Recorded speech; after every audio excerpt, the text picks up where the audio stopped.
Are we losing the art of conversation? We asked for people who watch an online talk on technology and communication by Sherry Turkle for their opinion.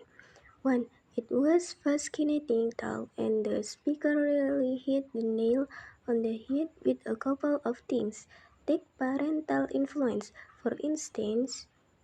How can we expect teenagers not to text while doing their homework when they witness their parent posting on social media while cooking the evening meal or waiting at a red light? She also made a valid point about people wanting to be in two or several places at once.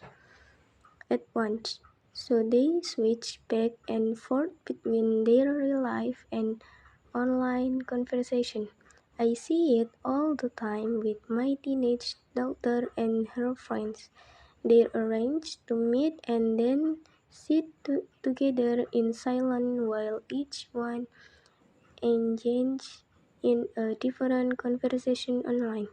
Too, so much of what the speaker said rang true. I honestly believe there is a danger that the more connected we are, the more isolated we feel.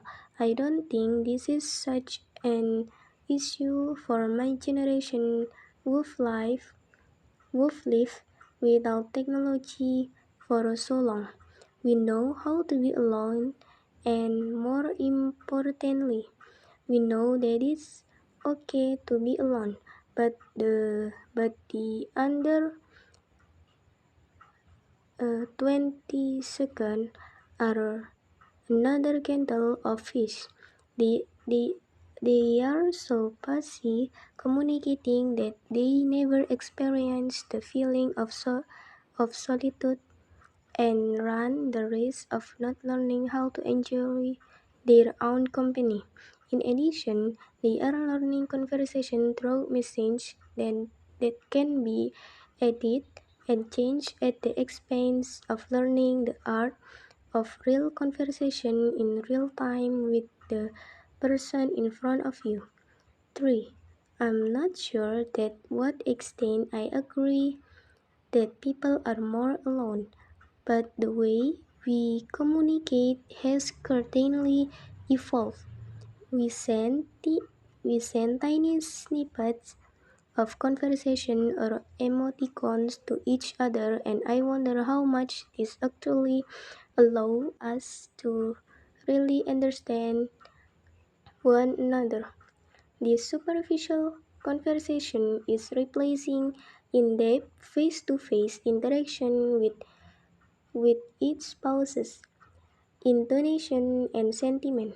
The speaker makes a good point about how we are getting used to conversing with machines like Siri or robots, which are totally devoid of any experience of human, but despite such limitation, we seem to be expecting more from technology and less from each other.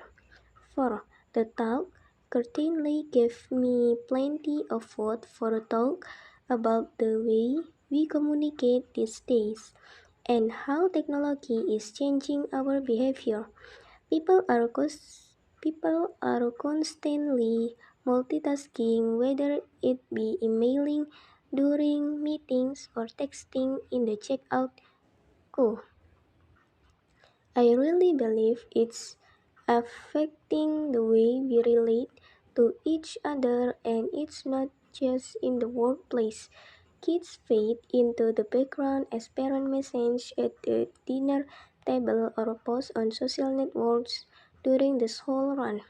It's as if we can't bear to miss out uh, on what our online buddies are up to.